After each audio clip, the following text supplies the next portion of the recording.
Good morning, everybody. Alright, so last night this guy here dried off.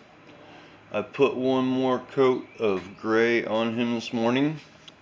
Some things I've learned in case you want to ever replicate this at your house is that, well, you can cut through this whole foam board and get out the individual pieces if you want, but I decided not to for this particular project. And if you do cut the chunks out altogether, you can actually raise and elevate them as you go along, and that'll give you a slight height differential on the facade, and it'll make it pop a little bit better. Like, say if you're going to do this for your living room or whatever. One of the main things I learned, though, is that hodgepodge is a lot easier to work with than paint. So, like on the instructional YouTube video that I watched before, they were using rollers and wedges, foam. Sorry, I've done a lot of inside work, so I don't really think about. They used foam wedges instead of a paintbrush. And I was curious as to why they did that, because, you know, you can reuse a paintbrush, but the foam, usually you're going to end up chunking those. And so I just used a paintbrush, and let me see if I can get kind of close here. But Mod Podge does this really cool thing that paint will not, in that, well, you can see it. You probably can't see it. There's no lines because they took all the lines out.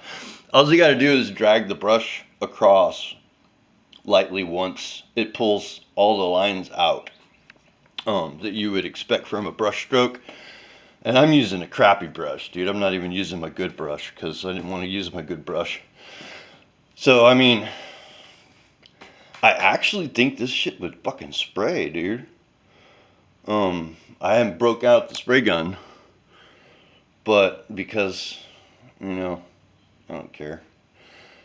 But anyway, so this stuff here, because it is just standard material construction stuff, it's a pink foam board a lot of people use for, especially in the garage here, just to give a little insulation.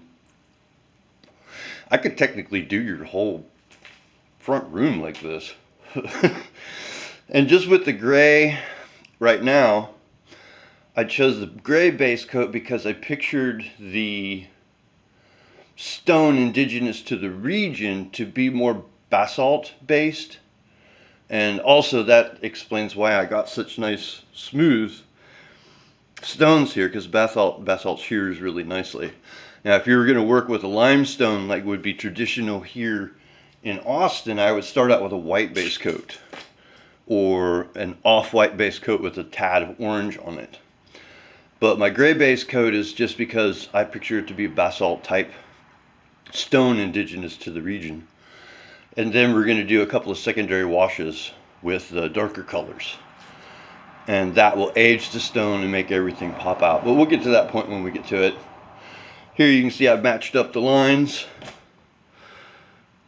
And this I'm going to make as an extension of that wall. So I'm going to take that brick pattern and I'm just going to extend it onto this wall. On the other walls I'm not going to do that. I'm just going to make them standalone.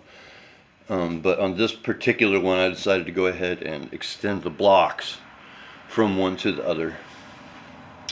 Anyway, I'm going to let this dry, take it out in the sun, and then start cutting on this one. And to cut the grooves that you see in there, basically all I did was I took flat sander with the multi-material flat sander attachment on it. I think that's 80 grit for metal or whatever. Doesn't really matter. I got some for wood too, but is this the guy? Yeah, here's your guy. So there's what I used, and you're just gonna have to learn to control it. But it doesn't really matter, because if you jerk, you hurt, pop, it's stone. You're just cutting stone. So I mean, things like that happen at the quarry all the time. And the things that I worried looked weird because it got out of my control actually worked out pretty well. Drunken stone cutter. But anyway, pretty pleased with the way the wall's working out. It's this method is a hell of a lot faster than the YouTube vid that I watched, because like I cut this out in an hour, and like it took those dudes like 2 days just to make one, 4-foot section. This is an 8-foot section. It's 4-foot section. So I made twice as much as they did in half the time. Anyway, thought you might enjoy knowing how to do this.